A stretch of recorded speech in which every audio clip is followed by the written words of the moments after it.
Yeah. Okay, we have is an international globetrotter. He lives around the world, works around the world. We just met a couple of, on March 1st on the Future Worlds Day, and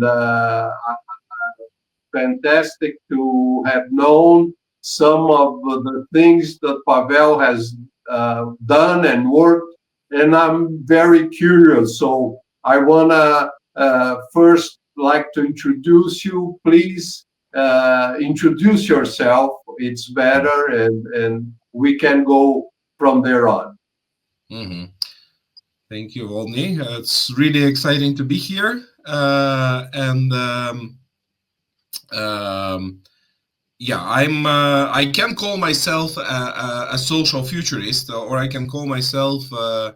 Sometimes I call myself future practitioner. So I'm very passionate with social transformations that we go through. I think we collectively live in one of the most exciting times in human history.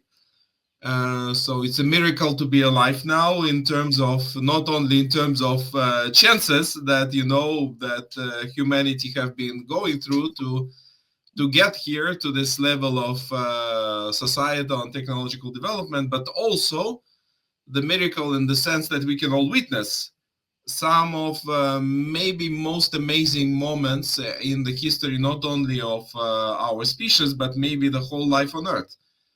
The rise of artificial intelligence and autonomous robotics, for example, is like a rise of the whole new kingdom of life that is actually made by one of the living species that creates a new form of collective being of matter. I think it's quite amazing, and we are basically collectively participating in some of most amazing evolutionary shifts. And also, like the invitation, what it means for us as species to wake up to the fact that we are now planetary species. There is basically no other living form that we can think about that is truly a planetary species consciously forming its environment at the planetary scale. At least, like, we maybe somewhere else in the universe there are, but we are quite unique on this planet. So what it means to take that role, what it means to leave that role, to I don't think we live to that potential yet, but that's where I see the role of people like you and me, that we, through this work on future anticipation, through the work on education, through the work on advising businesses, governments, and so on, we can help people realize that they need to transform. And so a lot of my work is around the social dimensions of the future. I've been primarily working in the future of work, future of skills, and future of education. But of course, the work took me to many other domains, to uh, future of cities, future of arts, um, rising new economic sectors which can transform our society. Like, for example, I dedicated several years of work to the impact of brain-computer interfaces and how we can actually create new kind of internet based on brain-computer interface and this kind of technologies. But more recently, like the last 5 years, I've been increasingly bothered with the lack of attention to some of the most challenging issues we now face. I think for one of them is what actually made me move out of Russia is the fact that we still are living as nation states that can enter into conflicts. And at the same time, what is known is that weaponry, the military technologies, have seen the same kind of exponential growth in terms of the devastation impact. So there, it's a proven, scientifically proven fact that these technologies were only growing their deadly potential. So a war between major states right now can end up in total annihilation, not only of our civilization, but our species. But very few people are concerned. Very few, unfortunately. It's Yeah. not like if we think about the previous cycle when the Soviet Union collapsed, there were huge anti-war movements all over the world, and there were a lot of anti-nuclear protests highlighting the danger of nuclear war. Now, nobody is ever worried. If you look into social media, zero discussions. I mean, maybe somewhere tiny, like little outliers, like talking about this. But this is an existential issue. Like, if that happens, the way we, I'm sorry, I'm kind of getting into subject, but I'm like really passionate about it. I feel It's like, all right. yeah, I feel like if we don't collectively realize that in terms of moving from peace to war and to total annihilation, the cycle of decision making is such that basically few people in the world within few hours can take decision to evaporate all of civilization, and they can do it physically. Like there are arsenals, there are solutions. Like everybody would be on the tip of their toes, like what can we do about it? But people don't even think. Like it's a reality. It's there. It has not gone away with the end of Soviet Union. Yeah. So, and actually, the starting of war in Ukraine got me really, really concerned because like it's again playing with fire. Russia is a nuclear nation. The idea that there was this proxy conflict. I mean, Ukraine, of course, is a victim, but like we can see through this last 3 years, there are a lot of supply from European Union and US of all kinds of weapons to Ukraine.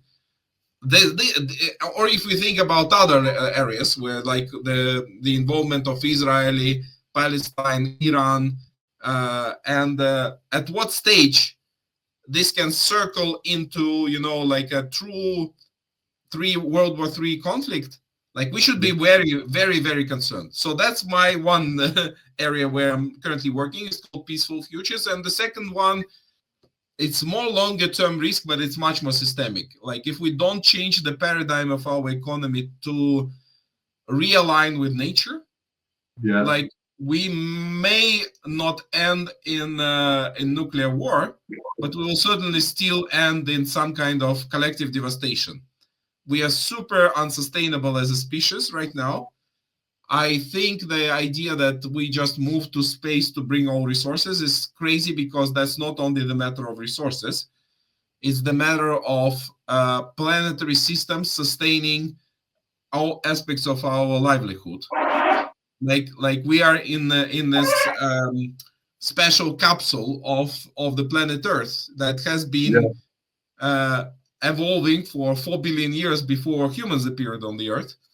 So what are we doing here? We are destroying it within the period of time that is so like little compared to what it took to grow it, that I don't think if we don't change, like I think if we don't change our paradigm of our economy, I don't think we'll see the future beyond 21st century. Basically, that's it.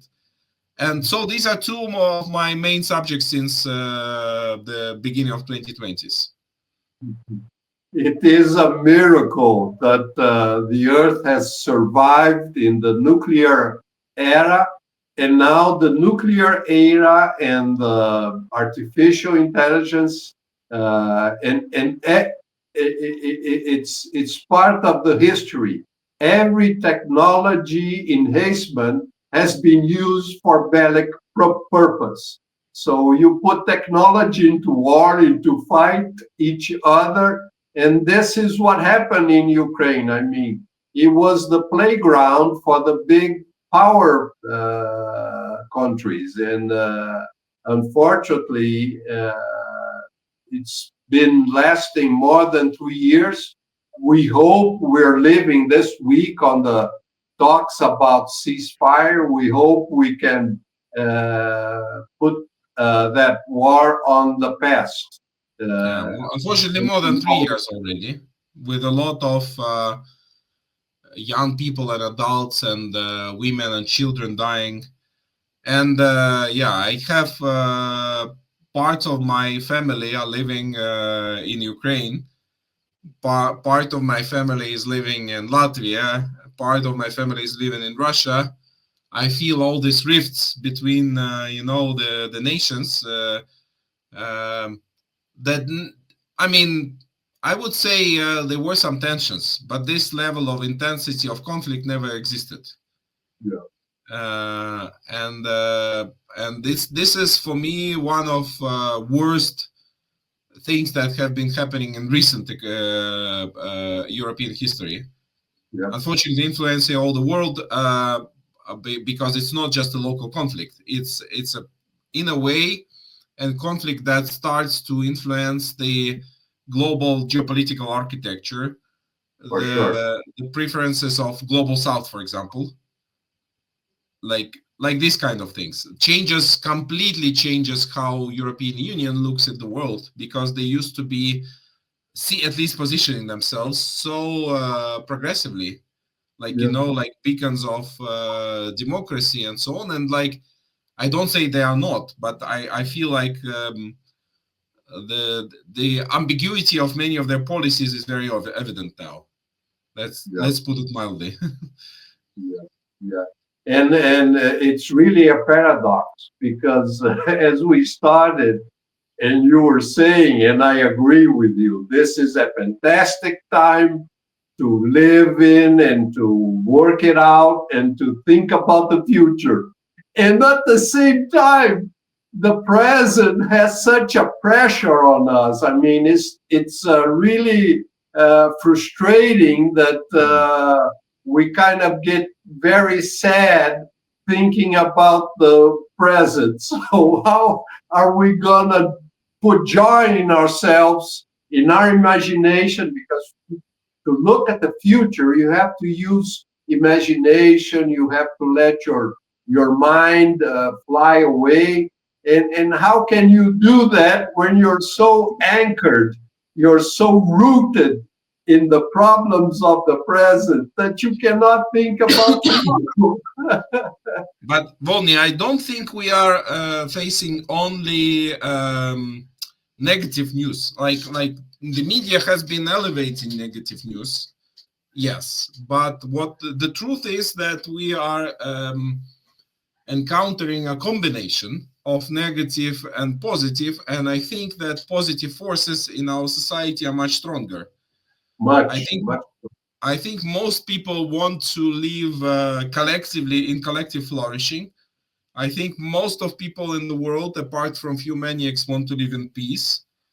I think most of people want to have human security of different kind, including water, food, shelter, and to make sure it's not done at the expense of others. They would prefer, to know that their fellow humans around the world are not suffering for them to get it. Like, most people are not psychopaths.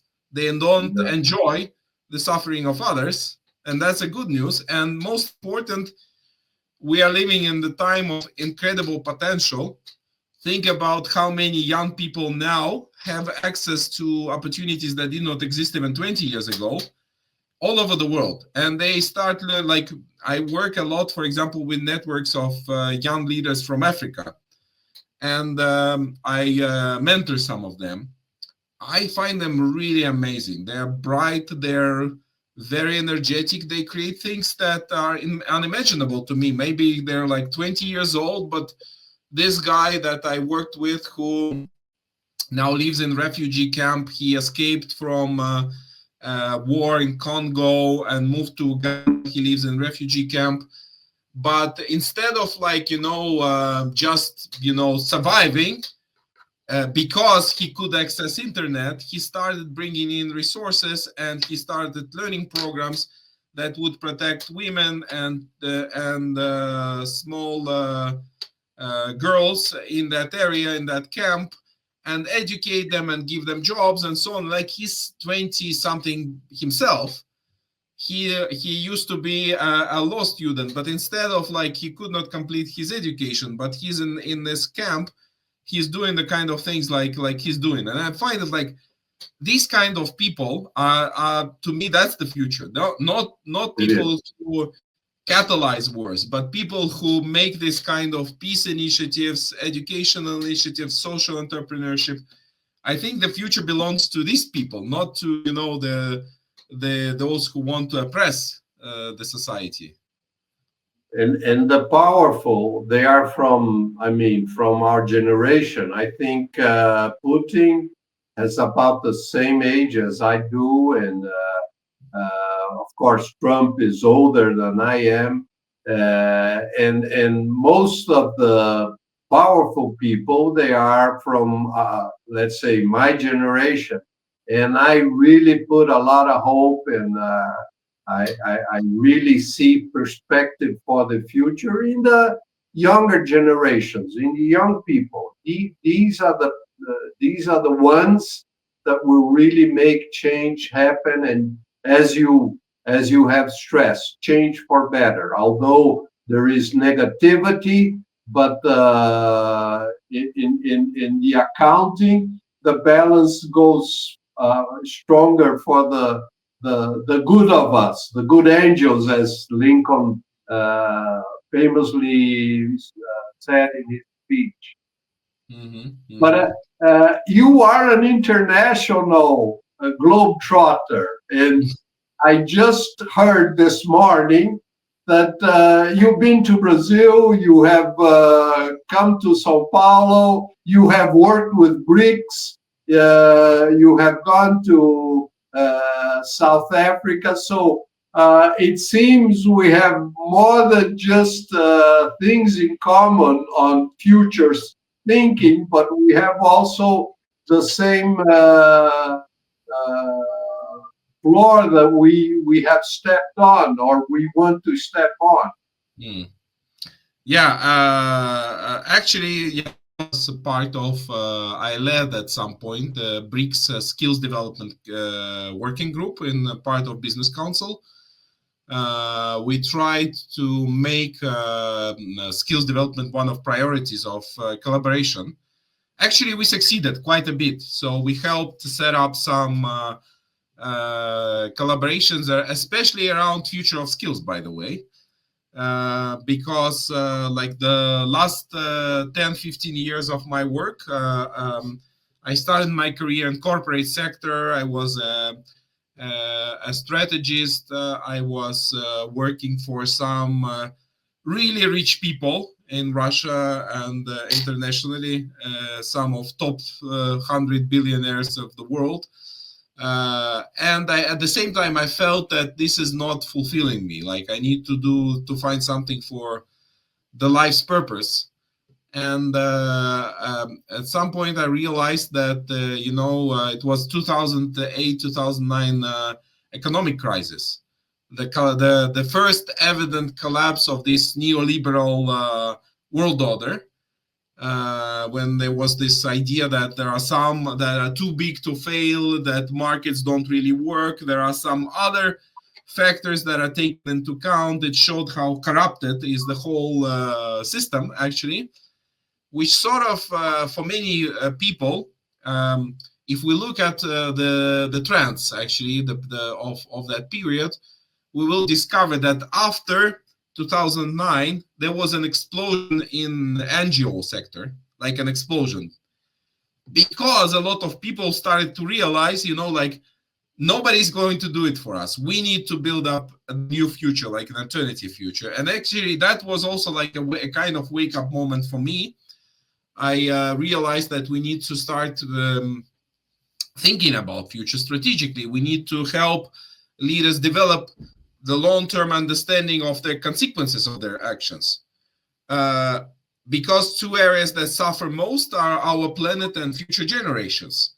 Like we are basically destroying our collective future. And again, like if you're not an extreme psychopath and egoist, you probably want life on Earth to continue. You want your future family members to continue, and so on.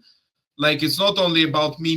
It's like I am part of something bigger. I'm part of something that emerges. My life makes sense and is meaningful in the context of these bigger things.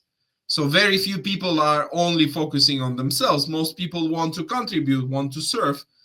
So the question is, how do we serve our collective future? How do we serve our children? How do we serve the well-being of all of us and next generations? So that took my interest in future of education and future of skills, because I realized how big are these transformations. And at the same time, people from the educational sector in Russia started to invite me and say, I had some friends there. They said, okay, you are a corporate strategist. You learn about the future. Can you tell us what to prepare for? So I started first by lecturing some of these, teachers that are very progressive teachers. And I suddenly saw a kind of people that were, maybe they were not rich. They were not having incredible incomes like many of my peers back then, but they were enthusiastic. They were like, they had sparkle in their eye, like they were, wow, I want to change the world. I want to teach kids like new things and so on. So I felt like I want to work with this kind of people. I want to help them. I want to, make sure that more young people have opportunities. So that really shifted my, life's work towards education and future of skills. But at the same time, I moved to a business school, which is like a leading business school in Eastern Europe called Skolkovo, and I started helping set up a government agency. It was like a short moment in Russian history in the beginning of 2010s when they started to open up and listen to the society. And they said, we need a space where the dialogue between society, business, and government would happen. So there was like this opening of like window of opportunity. And what we put there, I was one of people that came with the idea. I helped set up this agency and came with the idea that we should actually teach everybody future literacy and help people get aware of the fact that world is changing. So we started a regular event, which became one of the largest future labs in the world. So we were at some point bringing 700 or 1,000 people together on like a kind of retreat that would be happening on cruise ships, traveling across Russian rivers, where many of these people would be, like very influential people, like ministers or businessmen, but also, and maybe rectors of university, but also like students and social activists and artists. So it was a real mix of stakeholders shaping, the future of the country. And we were taking them to reimagine like what like the future of Russia and the world could be. So it was really amazing kind of setting, the people diving into this future, working on this visioning for 1 week, and then seeing, okay, how do I change my own work? So imagine this huge social accelerator where 700 people, many of them really influential, discover what is possible and then come back to like their normal life and start implementing elements of this. And it really catalyzed a movement at like 2 years into this process. In 2013-14, we started building up like permanent spaces for people, which were called boiling points. It was like creating co-working spaces for future-oriented people. And the idea was that it would be space where innovators would come and futurists would come and so on. And we built up a network of 140 spaces around Russia. So all major universities, all major cities would have a space like this. It was a government-supported project, so obviously government has some agenda, which sort of took me out of this project because I felt like it has to be a free space. It has to be a space of open dialogue. You cannot just say, go in this direction. You cannot use this space to program people to do what you want to do. If you want a genuine commitment, but for a while it worked like this. It worked exactly as a free space where people would discover the future together. And one of the things that also catalyzed a lot of conversations was exactly future of jobs, because everybody is concerned about the future of jobs, future of work. So in 2013 and 14, we conducted like a series of explorations, which sort of was beginning of my journey in this field. And we created an what we call Atlas of Emerging Jobs. So we created, it was the largest collection of jobs of the future in the world, basically. It evolved because we published several editions of this. It became a national bestseller. It became like hundreds of educational projects started to use it as a reference point.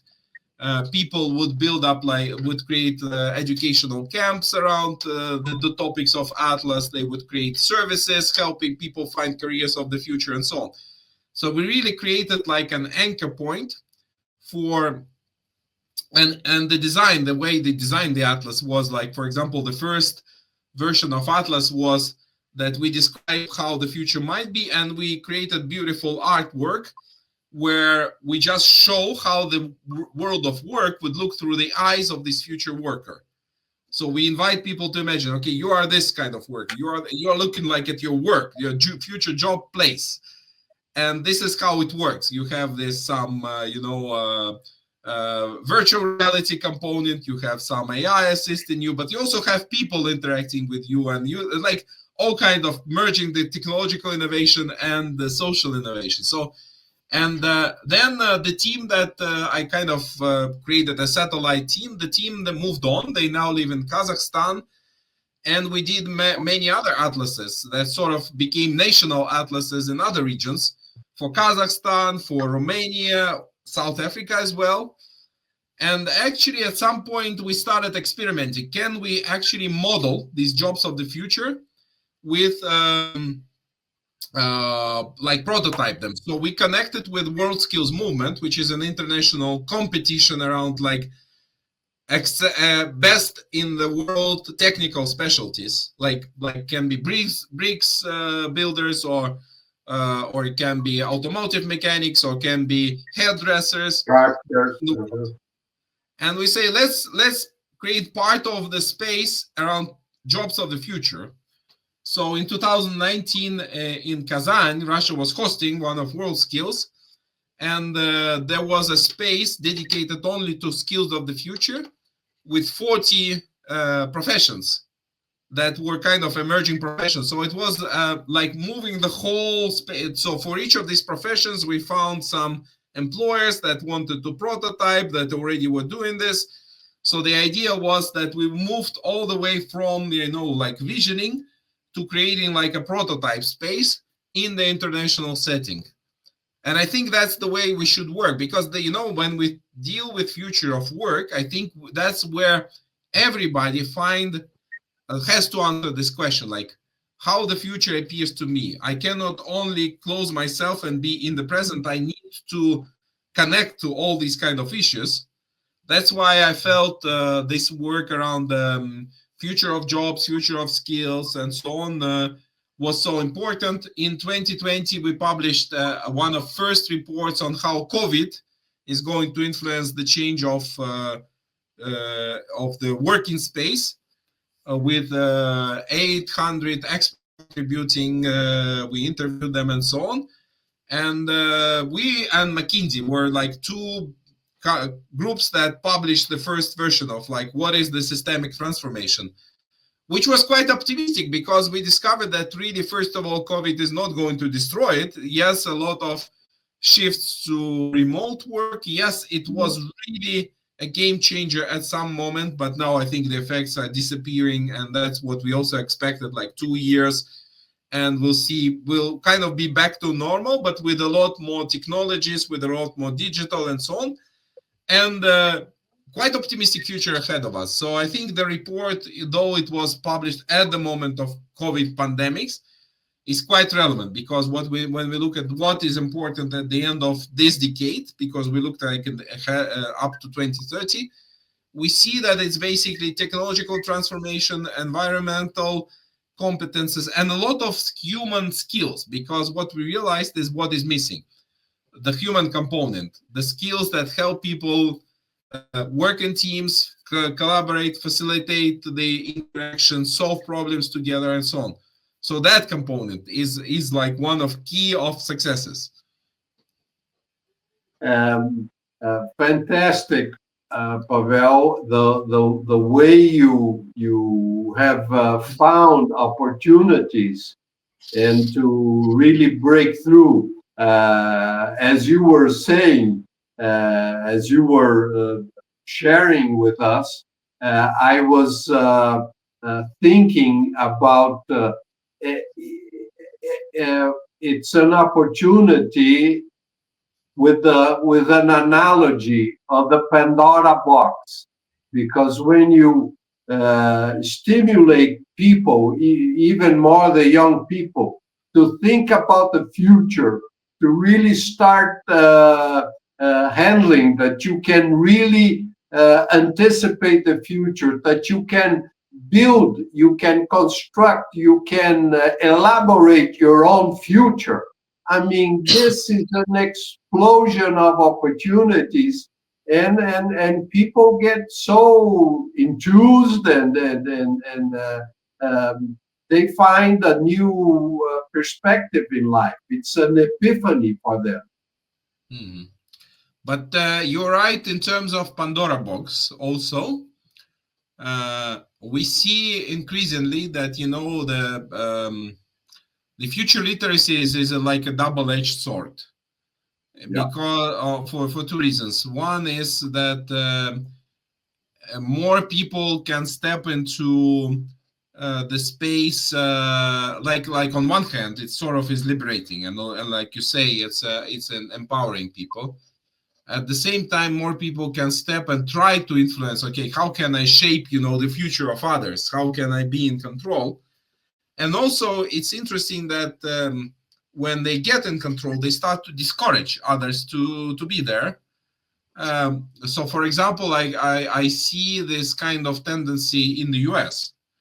I was quite surprised that you know, um, a very common narrative is that future is unpredictable, so you don't have to think about it. Um, and it's a very common narrative in the society. Like if you go outside of spaces of futurists and decision makers and strategies, like you encounter this reaction, which I think is not random. I think it was intentionally promoted as an idea that most people don't get aware, like what is happening. They are told, okay, you cannot predict the future, and then like it's very manipulative statement, because usually when they say you cannot predict the future, they give a few failures of prediction, which doesn't prove that you cannot predict the future. So yeah, how can you predict, I don't know, the currency rate in 1 year, or how can you do this, or how can you do that? Yes, but that's not the point. Like you can predict some things and you cannot predict other. That's the nature of things, and you can learn about it, of course, like part of futurities. But those who shape the political and technological landscape don't want others, let's say, to mess with their future, so they become future literate themselves. But they once they do, they say, no, no, don't touch our future, we are making it, don't interfere. So they so I that's why I say it becomes a kind of double-edged sword when people who know how to work with future try to keep others out and use it actively to, you know, influence others. Which I think the pathway, the only pathway we can go collectively as a species is democratization of futures. That's the only path. Yeah. You have to have an open and free conversation, and really stress the agency of a person. I mean, he has to, and that's where he can really predict and change his own future. If he takes his life in his own hands and he decides and he chooses paths to go through, and even if it's not, if it doesn't work out well, he can get back and find another road to travel to. Uh, Let me ask you about global education futures. It's one of your initiatives. Can you share a bit about it? Mhm. Yeah. So, like I said, I started working in Russia on these questions of future of skills and future of education. In Russia, the work was very systemic. Let's say we had this backing from the government, from the Ministry of Education. It was not easy because, like, a lot of people were resisting to discussions and into like future-oriented policies. But there was like a huge opportunity. So we did very comprehensive research around what the future of work and what the future of education is going to look like. But we felt back then that we were missing this dimension of like real deep and profound international conversations. So initially, Global Education Futures was the idea to catalyze these conversations. Actually, I was quite surprised that when we started it, it was 2013-14. Very few people looked into the future of education, very few. So we started a series of explorations, beginning with a very interesting conference in the heart of Silicon Valley, bringing people from all over the world to discuss future of education. And the initial idea was to build up an alliance of change makers around transformation of education. It sort of evolved on one hand because we discovered that there was no like force to drive it. Basically, like there are traditional forces like International Labor Organization or UNESCO that have been established decades ago. They already have an agenda. But back then there was little interest in creating new kinds of forces like global NGOs, movements. Um, so we ended up being a combination of a think tank and a kind of catalytic agent where we would enter into partnerships with various organizations. So, for example, in 2018, we partnered with Ashoka Foundation, which is the largest network of social entrepreneurs, to start. Initially, we called it Global Change Leaders Collaborative. It ended up with a community of practice called Weaving Lab, which is all around the ecosystem leaders. But this Weaving Lab was very catalytic space for many international initiatives and networks because it holds some of the world's best network builders, ecosystem builders, like 1,500 members. For example, one of my the early partners and participants in my events became one of the leaders of French Learning Planet Institute in Paris, and they started a movement called Learning Planet Alliance, which is now 400 plus organizations around the world, some of the leading educational NGOs, working together as a network to change the paradigm of education towards like thriving, sustainable futures. So we helped create up networks like this. We did a lot of work through World Skills and so on. So I can tell you, like I said, Volny, in the beginning, that I'm not a futurist. I'm not just a future studies person. I am a future practitioner. I believe that if we see the future that is preferable and we can find ways to help a situation shift, we need to do it. That's why all of this alliance building and so on. And Global Education Futures has been primarily catalyzing the space by creating reports, and we were creating from time to time also educational events. Like we started a format we called Futurizer, which is all about let's bring future thinking innovators in education together to create a new paradigm. So yeah, it's a very interesting field to play with. But what happened after the beginning of COVID and all everything that happens now in Russia and beyond, with these military, drivers and so on, I realized that my initial idea, which was that if you change the minds of people through education, you change the world. By the way, Nelson Mandela says something very, very similar. That Yeah. was my initial motivation. I wanted to see how education can influence this. I saw that education, or that was one conclusion after 10 plus years of working in the field. I saw how resistant everywhere around the globe, even in most progressive countries around the world, it is a field that is one of the most conservative, one of the most super resistant to change. So hoping that you can, just come and say, let's build up new curriculum, let's create new learning methodologies, let's help kids learn in a new way, let's create learning ecosystems. It's all truth. It's all happening. But the rate of change is very, very slow compared to what is needed in the world. Like I would say it's 10 or 50 times slower than needed on one hand. On the other hand, the scale of no, it's like when kids, like the second most important thing is that when kids leave schools, when they leave this environment, even if you create the space where they learn how to think differently, how to act differently, in the end, what happens? They go to the same system.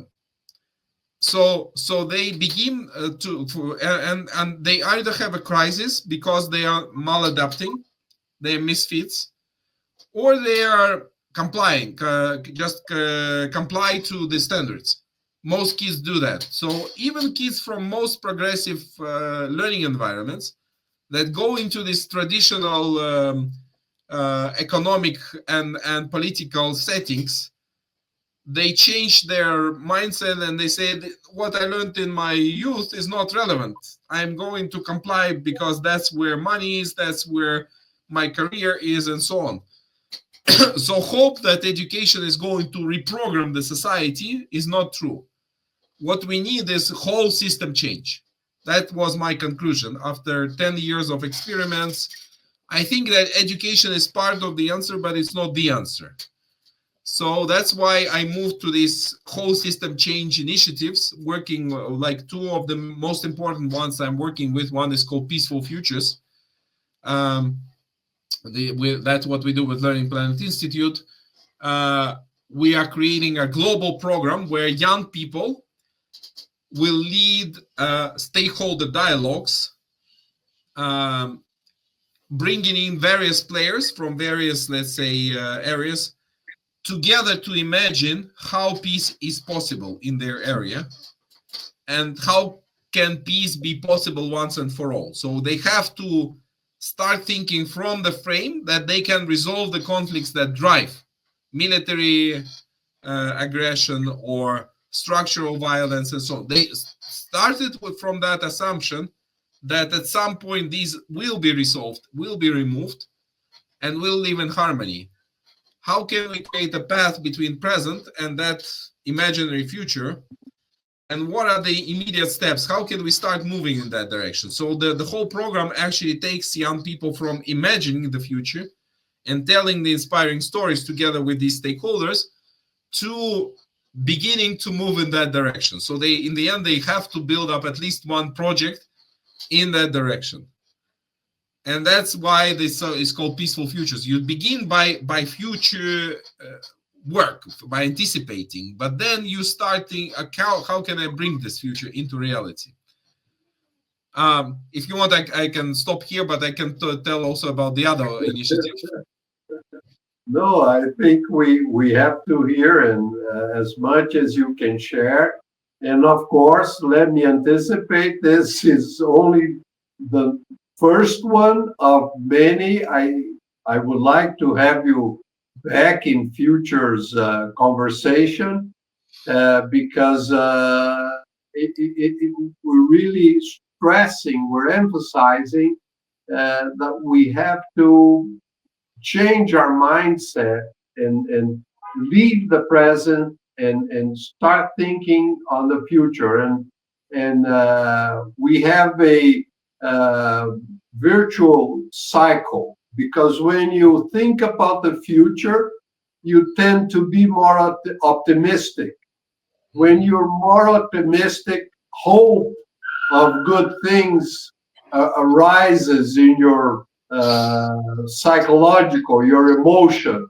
So it really reinforces thinking about the future, being optimistic, and doing practical things, because this is a myth that to think about the future is poetry. It's not practical. It's just theory. No, it's not. If you do not think about the future, you will let what others are planning for you to happen. But if you plan your future, it's something very practical, because you are going to be doing the decision making and the action. Absolutely. And I like this idea of instigating hope or cultivating hope, because for me there are two aspects to it. One is that I think that when we start thinking about the future collectively, why I'm so positive about future literacies and so on, and democratization of future thinking, because I think when we start thinking, okay, right now we have this contradiction, but let's think about the evolution of our space together with someone that even peaceful futures, like right now we are enemies and we kill each other. But can we imagine the future when we are friends and where this is all behind? If we look from that future into present, we realize we don't have to be enemies and kill each other, because that will pass. And no, like, unless we plan to annihilate the other, nation or other person, this will not happen. We will have to find ways to reconcile. We'll have to find ways to make peace. So starting from that future where we are peaceful and we are together, we can see that this is meaningless. We can see that we can stop conflicting. We can move to sharing and co-creating. And then the idea, for example, that, for instance, take the case of food shortage. Right now, food short or wealth shortage. We can say, let's redistribute all the wealth from wealthy to poor, and that will solve the world's problem. I don't think it will solve the world's problem, because that's not the issue. The issue is how you create wealth. And creating wealth is a process. And what is needed is not the redistribution as such, it's the creation of opportunities for people that are not able to create wealth for themselves and their communities. So that's the problem. The problem is not that some people are accumulating wealth. The problem is that it's not flowing in the direction of other people, and we don't create opportunities for them. So thinking from the future where this distribution of wealth, for example, and opportunities is more just, how can we move there? That's the question. And how can we move there in a way that everybody agrees? So I really like this framing of Buckminster Fuller, who was creating what he called the world game many years ago. He said how to create a world that works for 100% of humanity. That's a very good question. It's a bold question. It's a difficult question, but it's a good question. And back then, that sort of takes me to another topic, which is what I'm deeply concerned with. That, for example, when Buckminster Fuller was doing his world games, the planet Earth was still seen more like a playground. The more we know about what planet Earth is truly, it's not a thing, it's a being.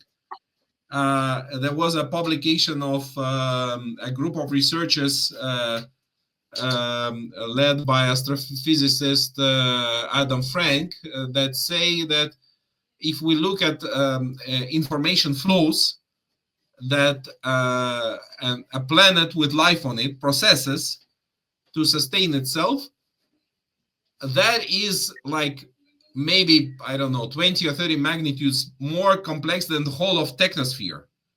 So we cannot physically create a supercomputer or artificial intelligence or whatnot that would be anything close to it, anywhere, anytime soon.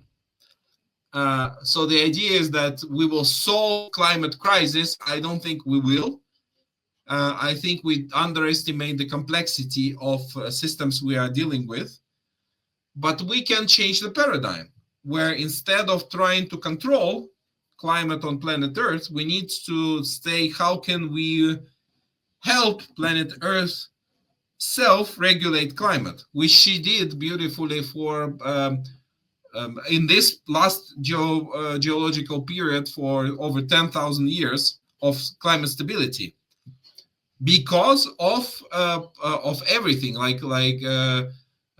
James Lovelock, actually, who created the Gaia hypothesis. He actually explained, and it was proven by many researchers, including some Brazilian researchers that did the studies of how Amazon works, that planet Earth self-regulates by its biosphere, and if we realize that, then the question is, why are we not including planet Earth in our economic system as a legit player?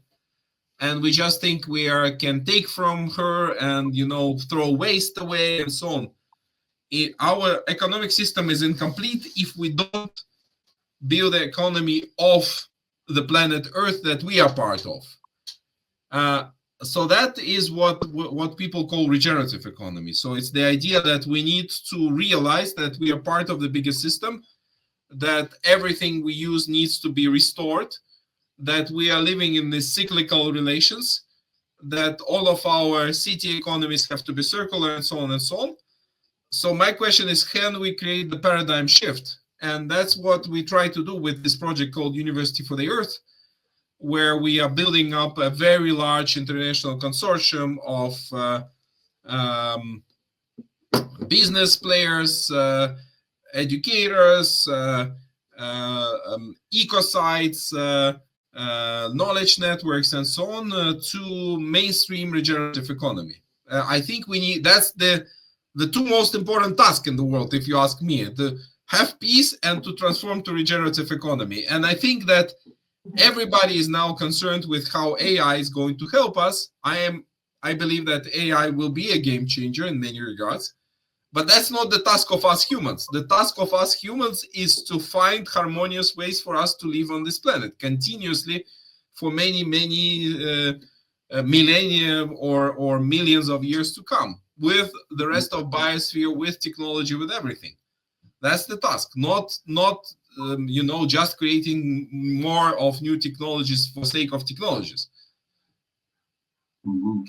Amazing. We should not rely on the machine to solve the human problem, which is, inherently humane. So if the humans do not solve it, or do not deal with it strongly and focusing, the solution will not come from outside. And amazing, all those initiatives. Of course, you will share with me the links. I will also put in the description of our video, so that those that want to go deeper on some of the places and some of the sites that you have mentioned, they also can access them. Pavel, we should go to a second conversation, because there's so much. I had made some notes on questions that I would be asking you, but not only the questions that I want to ask you on our next conversation, but those of you who are watching us, leave in the comment section your question, your comment, your observation, your opinion. What do you think? Should we really work out the future, or just let it be? What is your take on the future? So that we will bring this question, we'll bring your comment, and we will speak about it. Pavel, it's just for today your final comments. We will have more comments. The final is momentaneously, okay? Mm-hmm. what's your take so we can close our section today? Mm. Well, first of all, I'm really excited to start this conversation. I hope we'll continue, Volny. Thank you for inviting me. Yeah, I think we should think about like we started in the beginning. We should think about this moment in human history as the miracle, both in sense of how many risks around us can destroy this miracle, but also how amazing can the future be if we learn how to live with all of these challenges and go beyond them. So that's why we need to hold these conversations and elevate the recognition on one hand of risks involved, but also of opportunities and how we can build up better future together. Mhm. Nice, nice. So I'm looking forward. We'll set up our next talk, and you, if you liked, you who's watching, if you like it, give your thumbs up in our channel and subscribe so that you can be on our next conversations, and you won't miss also when Pavel returns. Thanks for your time, Pavel, and thank Thank you. you for watching us. Thank you.